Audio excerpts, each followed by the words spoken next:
কই যা রে বাবা, রে বাবা এখানে যাইতে রে বাবা, ও আপুর কই যা, ও বাবা রে, ও বাবা, রে ভাই আর খেলতে রে ভাই, বাবার কাছে ভাই, রে ভাই, ভাই বাবার উপর একটা দুঃখ রাখো না রে ভাই।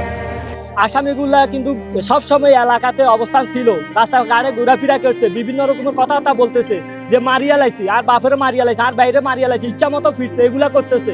কিন্তু সমাজে সবাই দেখতেছে, প্রশাসন কোনো কাজ করে নাই। এখন আমার বাবা মারা গেছে, এখন প্রশাসন আমাদেরকে ফোন দেয়, এখন আর কি করবেন? এখন কি করবেন? আমার বাবা শেষ, আমার বাবা থাকতে তো আমার বাবাই বিচার দেখে না, আমার ভাইয়ের বিচার দেখে নাই, সমাজে বিচার দেখে নাই।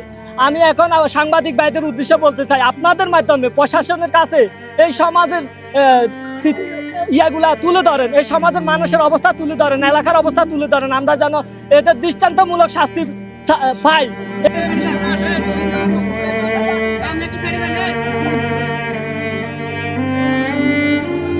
একরাম বাহিনী, তার পোলাপান ইয়াকুব, তারপরে ইসমাইল, হেতার ভাই সানাউল্লাহ, ফয়জুল্লাহ, তারপরে হইলো মাসুদ, দুলিল্লার হোলা, তারপরে সিরাজ, আসানুল্লাহ।